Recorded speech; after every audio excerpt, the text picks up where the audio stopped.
You're listening to The Big Picture with Edwin Eisendrath on WCPT 820. Okay, everybody. Dr. Peter Gleick is a world-renowned scientist, a scholar, an author, and the founder of the Pacific Institute, a remarkable, innovative NGO focusing on the world's water challenges. And we are very lucky that he's got some time for us today. Peter, thank you for joining us. Well, thank you for having me on. There's so much to talk about, including your wonderful books, the last one in particular. But I want to start with Los Angeles, which had this terrible fire last month, set of fires. Yes. And that, of course, led to all kinds of political fighting about water. Fire is what everyone saw. But I suspect the fire has a lot to do with water, just not the water that Donald Trump was talking about and letting out of his, out of the dams farther north.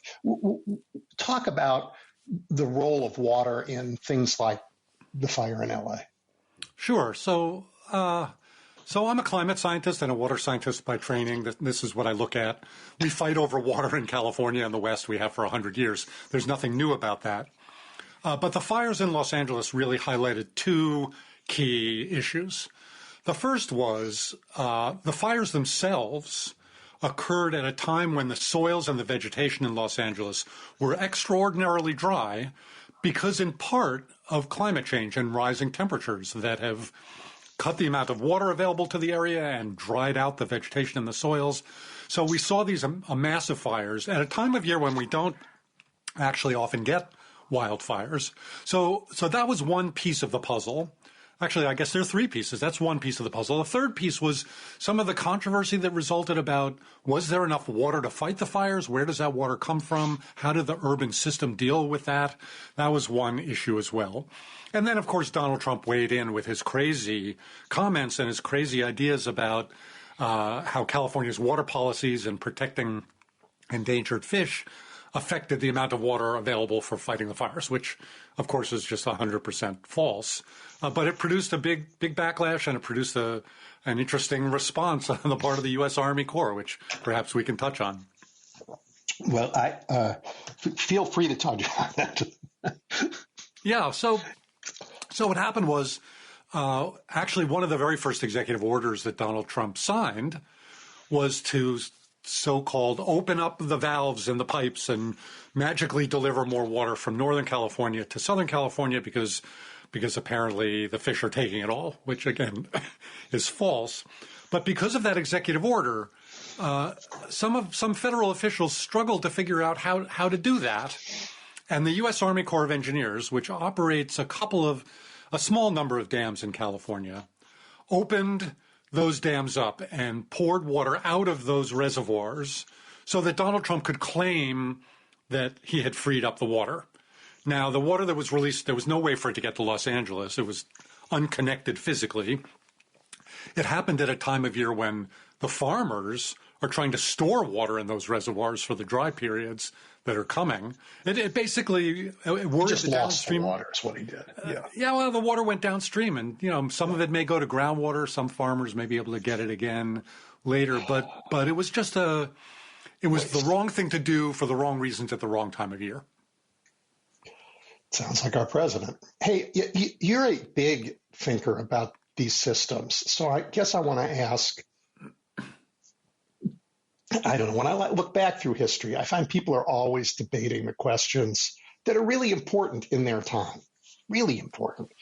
And then, a couple generations later, people look back and wonder why they weren't asking the questions that then seemed obvious. Mm-hmm. And I suspect, of course, our time's no different. But, you've thought a lot about this, and I want to cast you forward in time. What are the questions we are not asking with sufficient urgency right now about climate and water? Well, of course, from a climate perspective, we are asking the question, what's going to happen with the climate? Scientists have been working on this for decades. We understand very clearly that the climate's changing and that humans are responsible. We have a very good understanding, not perfect, but a very good understanding about the consequences of that. And yet, the policy responses have been grossly inadequate to the challenge. We have not been able to overcome the enormous influence of, in particular, of course, the fossil fuel industry, which is responsible for the vast majority of the problem, overcome their influence and to address the problem. And we'll look back 100 years from now and we'll think, God, if only we had acted when we knew what the problem was, if only we had been more aggressive, we could have prevented a lot of the bad things that have happened. So that's one of the things. I work on water a lot, as you mentioned at the beginning. I really believe that we can solve our water problems. We haven't, but I believe we can. And so I imagine that we'll look back 100 years from now and we'll think, look, again, the signs of the problem were pretty clear, and the evidence that we could solve our water problems and maybe more broadly our environmental problems in general were pretty clear. But again, we failed to step up adequately enough and fast enough to prevent some of the bad things from happening. How do we... for part of my life, I worked in Saudi Arabia, and they would say to me, look, you can't lecture us about energy and fossil fuels. We understand what's happening, but an enormous part of humanity lives, without the power even to turn on a light bulb, let alone a refrigerator. And it is the immense hypocrisy, now that you have everything you need in the United States, to say that the rest of the world shouldn't have power. How do you think about those questions? So look, the real hypocrisy here is the idea that only fossil fuels can provide for our energy needs. It's simply false. It's also a straw man argument that I hear often from climate deniers that, if you turn off all the fossil fuel power plants right away, people are going to suffer. There's going to be enormous devastation to economies. And that's true, but it's a straw man argument in the sense that nobody's arguing for that. What we're talking about is accelerating as quickly as possible the replacement of burning carbon-based fuels with non-carbon fuels. And interestingly enough, that's happening. Renewable energy, solar and wind and geothermal and other non-fossil fuel energy sources are expanding at an incredible rate. And they're slowly but surely displacing fossil fuels. Now, we need to do all those things faster, but it would be it's a false argument to say we're turning off the fossil fuel plants now and the whole economy's going to collapse and the poor people are going to suffer. The truth is the developing world that needs energy is going to be relying much more on non-fossil fuels than we are. And that's already beginning to happen.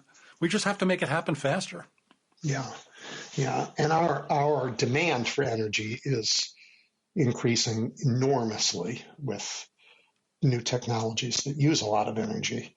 The last administration, Biden administration, passed some laws, including the weirdly named, Inflation Reduction Act, that really was a set of policies to seed this transition that you're talking about.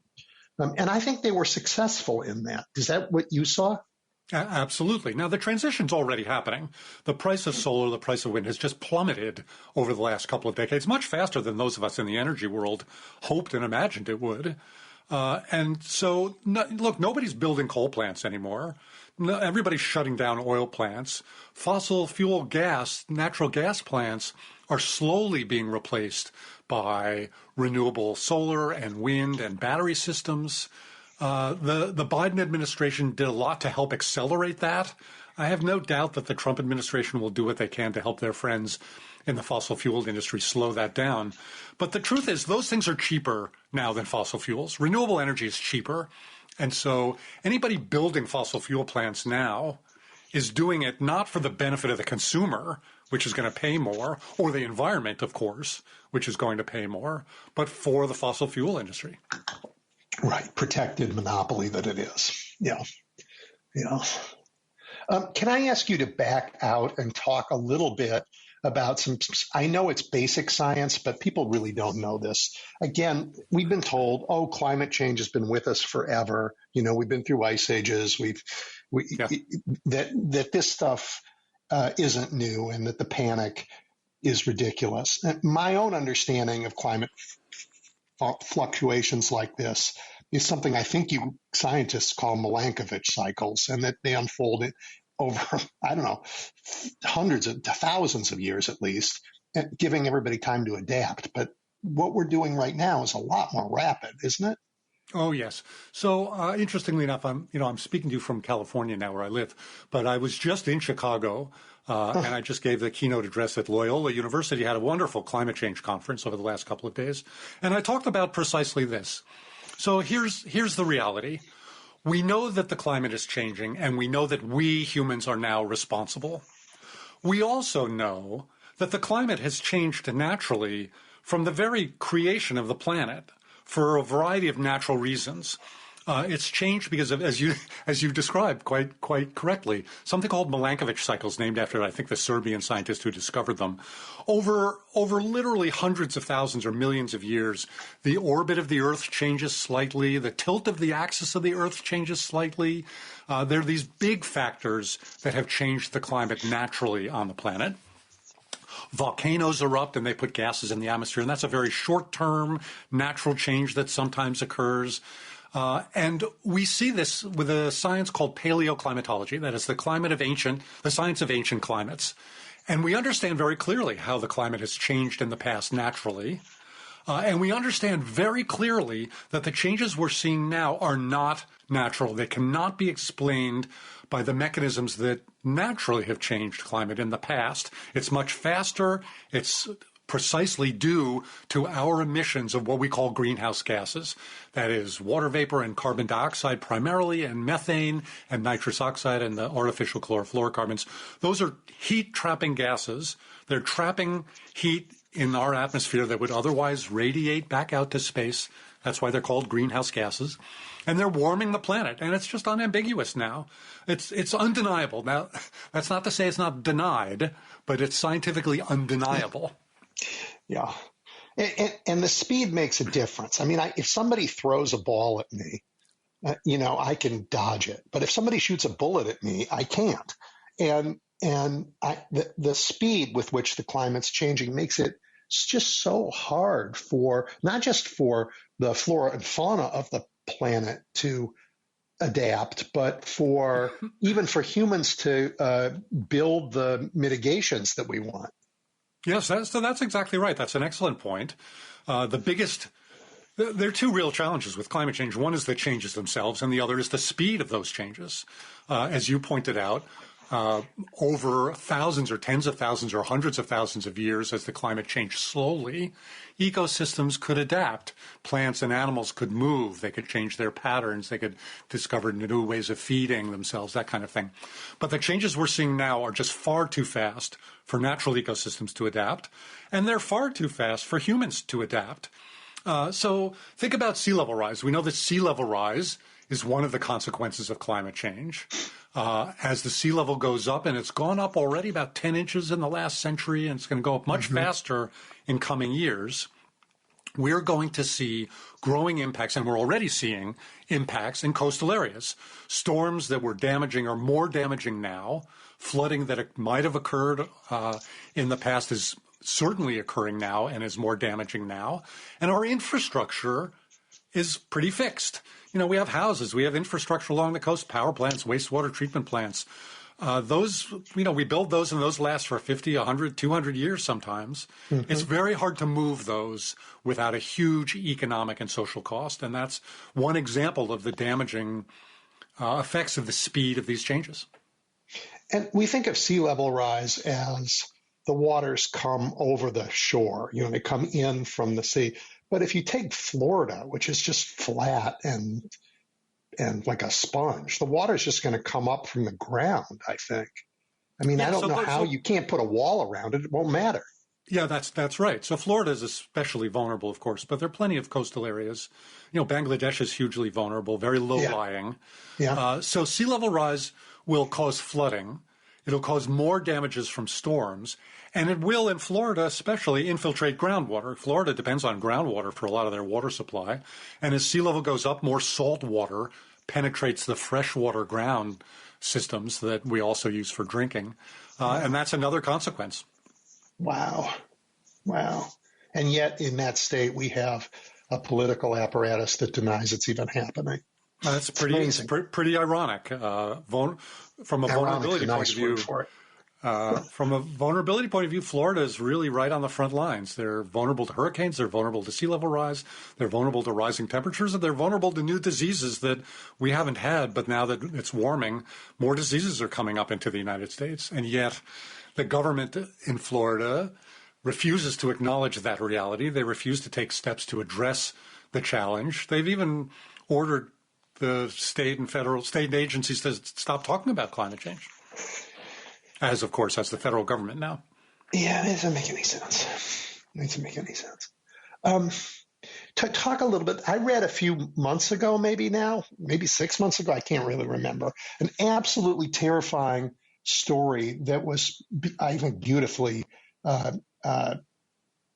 want to say illustrated, but they were animated illustrations in the New York Times about groundwater across the United States, about aquifers being dried up by the enormous thirst of the way we farm in America. Is that something you've thought about and looked at? Oh, yes. So that was actually a very good article in the New York Times, one of their better environmental articles on groundwater. So here's the quick background. A lot of our water comes from the rivers and the streams that we tap into. It comes from rainfall for irrigation when we don't irrigate, for agriculture when we don't have to artificially irrigate. And it comes from groundwater. Groundwater has been stored over thousands of years. It rains, it seeps into the ground, and it's stored in the soils. And there are plenty of areas around the world where there's quite a bit of groundwater. We're very dependent on that groundwater. Probably a third of global food production comes from groundwater systems where we drill a well and we pump it up for irrigation. Many of those groundwater resources are what we call fossil groundwater. That is, they're recharged very, very slowly, maybe over hundreds or even thousands of years, much more slowly than we're pumping them out. In that sense, it's a little bit like oil. It's a non-renewable resource. And when you overpump a groundwater resource, the groundwater level drops, it becomes more expensive to pump, and eventually it becomes too expensive to pump, or you simply can't take any more out of the ground.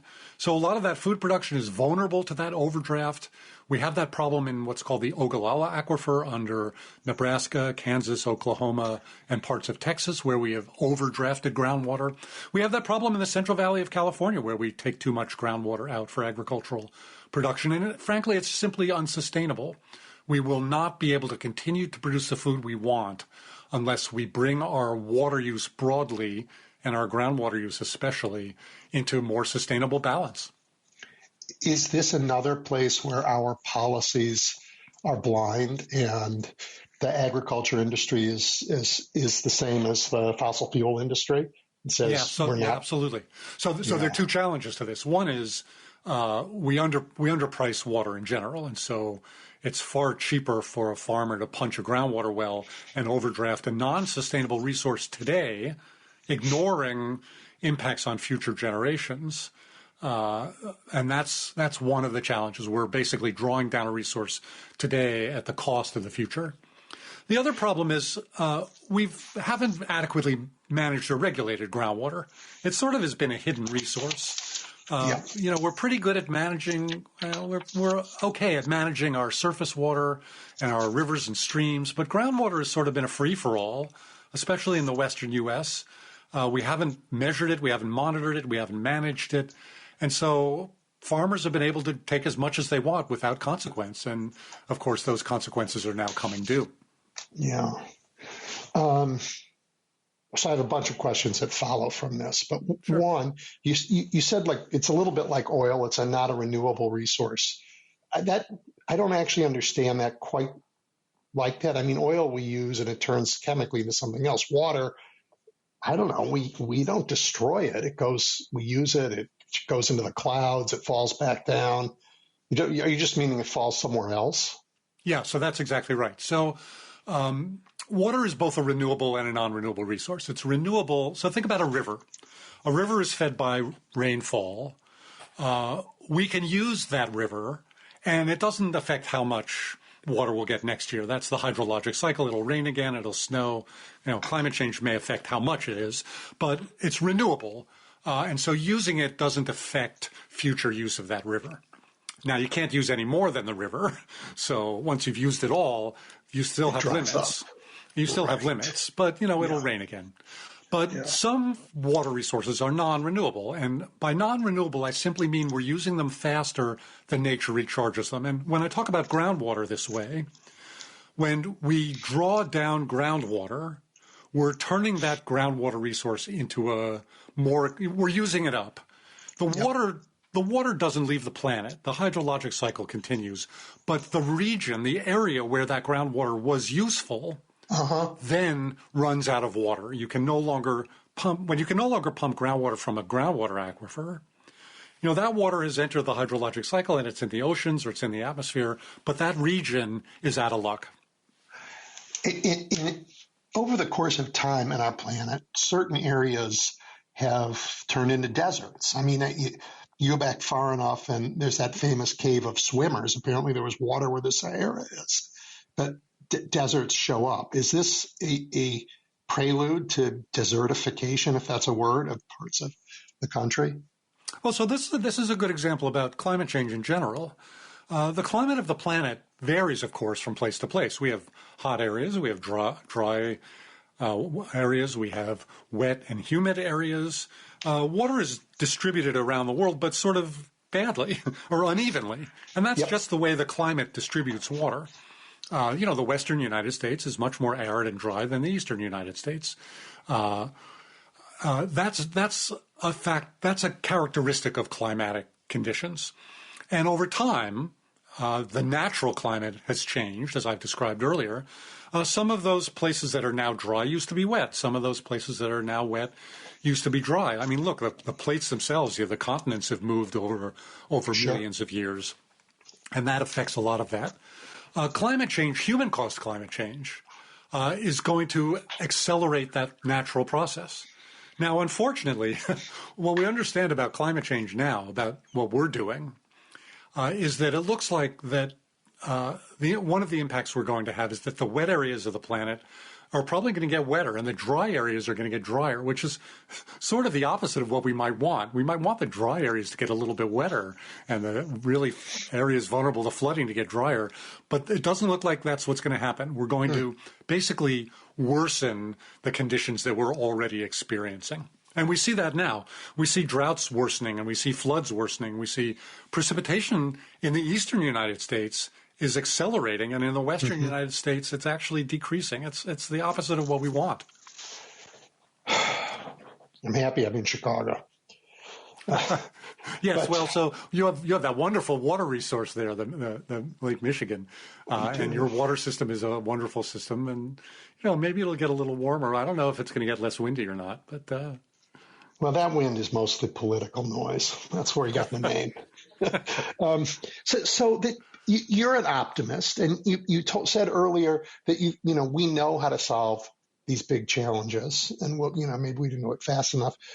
And I'm sure that technology that partly is responsible for getting us into the mess we're in is part of the answer for getting us out of it.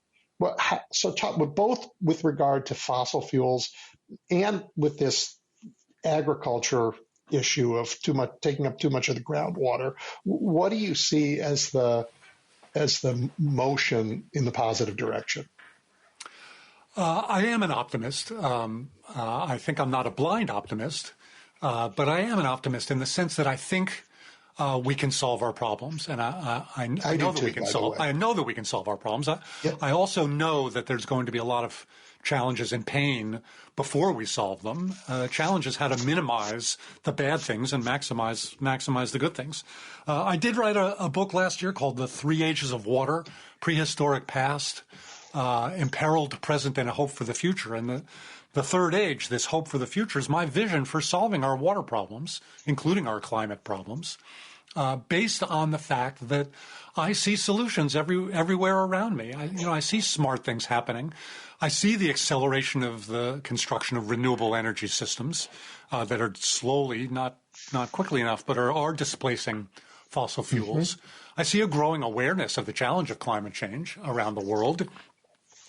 Even in the United States now, the worst of the climate deniers are having trouble saying climate change isn't happening. Now they're saying, oh, it might be good, or it's too expensive to fix, or oh, it's too late to fix it.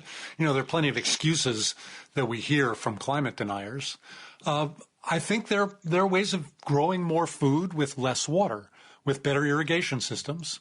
I think there are ways of changing the kinds of crops we grow so that in hot, dry areas we're not growing water-intensive crops. We're not growing alfalfa down in the deserts of the Southwest. Right. We're instead growing more down by you. Yeah. And almonds and yeah, I mean there are different choices we can make. And on an individual level, you know, there are choices of like diet. You know, the diets that we individually choose have an impact on energy and on land use and on water. We know that meat-intensive diets are very energy and water-intensive. Interestingly enough, the consumption of beef in the United States has been going down for the last few decades. Yeah. More people are aware of the value of a vegetarian or a vegan diet. There's a lot more that can be done in a lot of those areas, but progress is being made. The challenge is to see what's successful and to scale it up and to make it happen faster. Yeah, I guess to do that, we need to change the economics a little bit.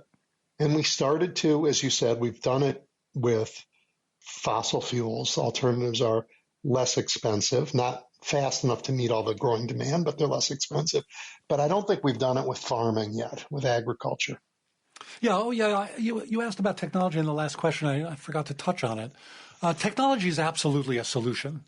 It's also sometimes a problem, of course. We see, you know, artificial intelligence systems and expanding, even though I've always argued that calling them intelligence in any sense is wrong. But they're energy intensive and they're water intensive, and that's causing more disruptions of our energy system and water systems than I think we fully appreciate. So technology doesn't always move in the right direction. Yep. But technology is an option. Renewable energy technology has been a huge success. There are lots of irrigation technologies that use water much more wisely and help farmers do better. You know, soil moisture monitors so farmers know when to irrigate rather than just flooding their fields on a regular basis when they might not need to be flooded. But without a doubt, we also need to look at economics. We have to stop subsidies for bad things and start subsidizing good things. We have to look at the way we price things. We have to look at the way we invest in infrastructure and development.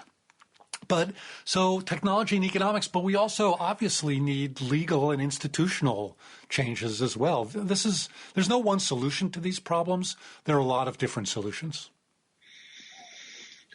And every one of them relies on political will. Yeah. So one of the biggest challenges, of course, again, in my book, I talk about something called water poverty, which is the failure to provide safe drinking water and sanitation to everyone on the planet, including people here in the United States in places like Flint, Michigan, or Jackson, Mississippi, or frankly, almost every Native American community that has been denied access to safe water for the last couple of centuries. And the billions of people worldwide that don't have access to safe water could. We don't need to invent new technology. We know how to provide safe water to everyone. And it's not very expensive. The costs of not doing these things, costs to women and girls who can't get an education because they have to haul water, or the cost of water-related diseases, those costs are far greater than the cost of providing safe water and sanitation to everyone. So we can address that problem, but it's not been tackled. I was in our country last year. There was a hotel on the top of this mountain hill, I don't know what it was, where all of the guests had water in excess. And I went and walked around, and all I saw were hundreds of young people carrying water. Yeah. And I thought, well, my gosh, you've got a pipe running to this place. What's the matter with everybody? Yeah. Yeah, I actually wrote a book about bottled water also called Bottled and Sold, the story behind our obsession with bottled water. And part of the problem is that in places where we've failed to provide access to safe water and sanitation for everyone, it's opened the doors, at least for those who can afford it, to the private sector to provide bottled water for the rich. The failure to provide safe piped municipal water that most of us take for granted here in the United States is that failure is being met instead by the privatization of what ought to be a public resource. So bottled water, here in the United States, it's just a mistake. But in some places, it's a necessity because they don't have access to safe water. Right. But even there, the poor typically can't afford it, and they tend to get sick from water-related diseases.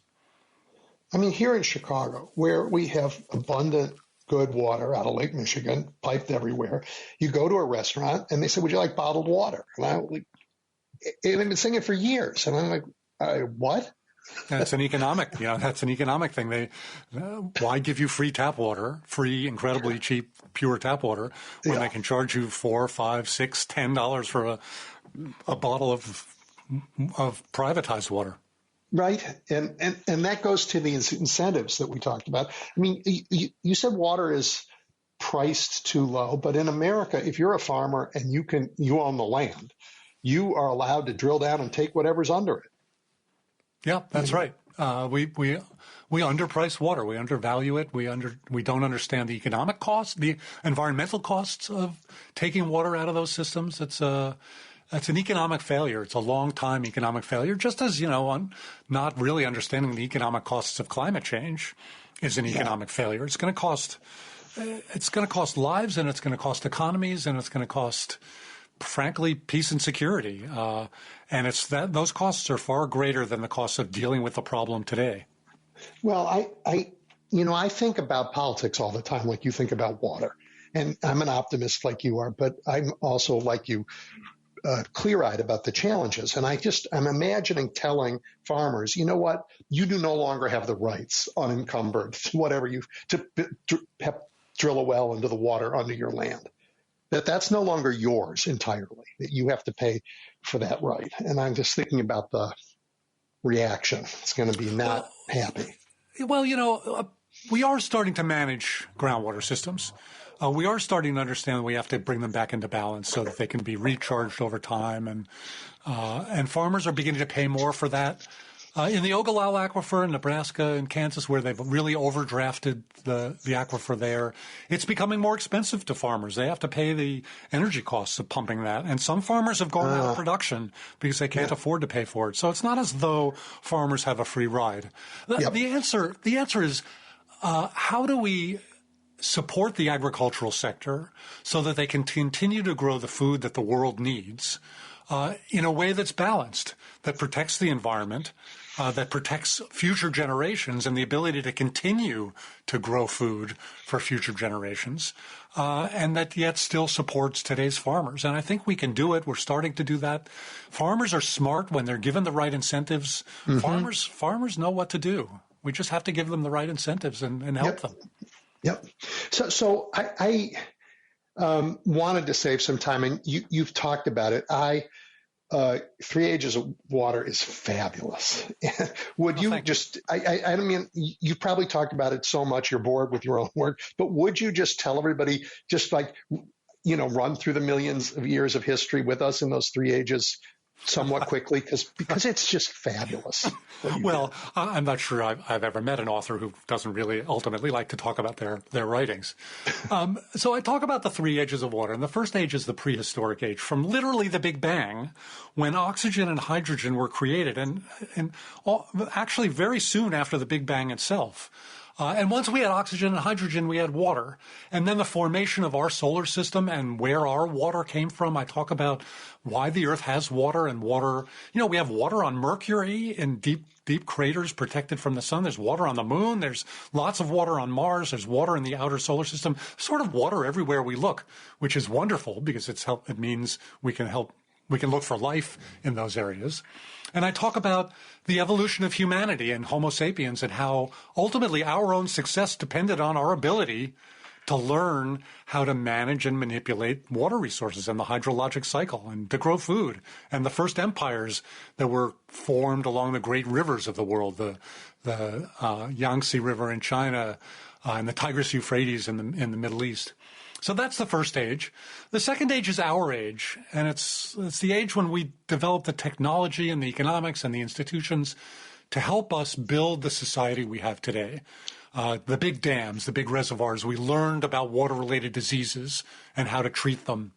And that age of water, again, our age, brought great benefits to us, but it also brought unintended consequences. The water crisis, the water poverty I've already described, the destruction of ecosystems, conflicts, violent conflicts over water. And I argue in the book it's time for a third age. It's time for moving to a more sustainable future. And that last third of the book, I talk about how I already see success stories, already see strategies and ways of solving each of the crises of the second age of water, and the possibility that we can actually move to a more sustainable future. And that's why the third age is subtitled "To Hope for the Future." Yeah, I actually loved it, and I was fascinated by the first age. I mean, I'm really fascinated. It's just so interesting for me. But the third age, and the strategies that you use to talk about the third age are similar to the ones that the smartest people I know in politics talk about, how we address the problems that we have today.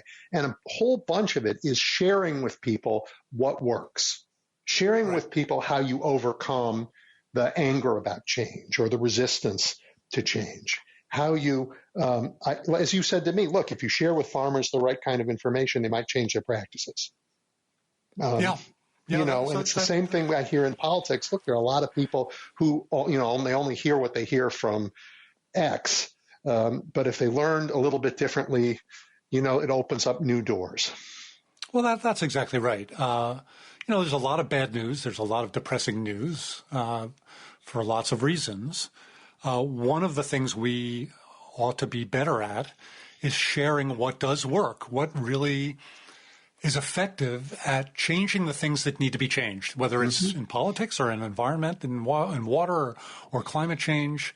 We sort of know what works. There are barriers to those things often, sometimes political, sometimes economic, sometimes just old line institutions. And we have to figure out what works and then how to overcome those barriers. You think about climate denial. There's no valid reason to deny the science of climate change. That's just crap.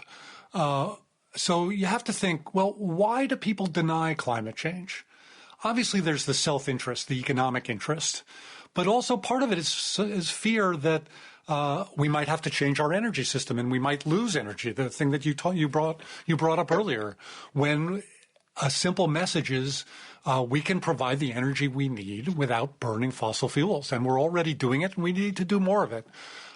So understanding what those barriers are and then addressing them directly with the things that will work is a great approach. In the little time we have left, I want to ask you not about your specific expertise, but about science in general and the way we practice it in the United States. I am terrified that we will lose an entire generation of scholars, that the cuts that are here and the ones that are coming are closing labs all over the country, that young postdocs and PhD students will no longer be employable and will go find other work, and that this might be as damaging to, well, I was going to say to our future as the Cultural Revolution was to China's, but it's to the whole world's future because of the discoveries that won't be made here. I'm terrified of that too. I think given the events of the last month and a half or 2 months, it's pretty clear that the current administration is doing what it can to eviscerate American science, to destroy American universities and education. And, there's precedent for this. This is what Adolf Hitler did in Germany. He destroyed German science. It's what Mao did in the Cultural Revolution. They destroyed Chinese science. It's what Stalin did in Russia. He destroyed Soviet genetics in the 30s and the 40s, and it set back those countries for decades. Yep. Now, it's not irreversible. It might be damaging to the United States for a few years, or it might be damaging to the United States for decades, depending on how we react and what we permit to happen. But China's science now, they're investing unbelievable amounts in their universities and their students. Germany's rebuilt its science. It's possible to rebuild, and it's possible other places will continue to do what the U.S. used to do. Science made the U.S. a powerhouse. It made the U.S. a powerhouse. It was our science that drove so much of the positives of our economy, our standing in the world and knowledge. And yes, we could lose that. The world as a whole won't lose. The world as a whole will step up and it'll move somewhere else. And American scientists may move somewhere else. And that'll be a terrible, terrible shame. It'll be one of the most damaging, most damning things that this administration will ever be known for.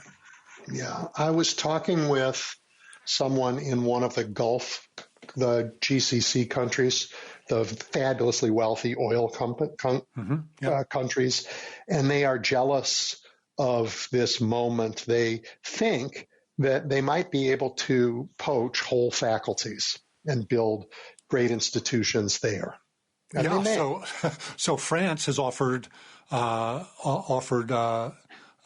resources now for some American scientists. The UK has offered some resources for American scientists. Yep. Canada has offered some resources for American scientists. In that sense, I'm optimistic that science overall will continue. It's just at the detriment to the United States. It's our loss. And it's just inexcusable. Why would you want to cripple American science? And the only reason is if you can make money doing it, if you can, for ideological reasons, gain more power by doing that, if you can silence your opponent, because scientists disagree sometimes with the facts that are pushed by the so-called facts that are pushed by the other side. It's purely ideological, and it's very, very damaging. Yeah. For 100 years or so, the future was invented here, but maybe not going forward. Well, and look at, I haven't talked about health because it's not really my expertise, but oh my God, why in God's name would you cripple the Centers for Disease Control? Why in God's name would you vilify vaccines that have saved hundreds of millions of lives? It's hard for me to understand, and it's just inexcusable. Well, you do understand it because you have already said where it's happened before. I mean, these are science, some of the nonprofits that do interesting work, labor unions, some churches. These are all alternative sources of truth that aren't just what the government tells you is the truth. And those are dangerous if you want to be in charge of absolutely everything and how everybody thinks. Sure, media, the media, justice communities. The news today is going to cut all federal funds for libraries. It boggles the mind. Boggles the mind. Well, the good news is, as you said earlier, we actually know a path forward, and this may be the last gasp of the folks who want to stop us from making progress, the oil money, the ag money. Maybe we will get past it. And when we do, we know what to do, partly because of work like yours. So I'm very grateful for your time today. Well, thank you for having me. And I hope what we're facing is a short-term blip in me too. In the great. Hey, listen, everybody. Dr. Gleick's book, I've only read one, so I can only talk about one, The Three Ages of Water. It's fabulous, so you should read it. Hey, if people want to follow your work, how do they do that? Well, so if you go to Gleick.com, my website, Gleick, that a lot of my publications are available there. I put up my journal articles so you don't have to deal with paywalls. Some of my musings and writings are there. The Pacific Institute, my institute in California, pacinst.org, PACINST.org. If you're interested in water broadly, again, all of our publications are available for free. We work on climate, water, energy, equity issues, things that are incredibly important. All of those things are available. I'm happy to engage. It's great talking to you. Thank you so much. Thanks for having me.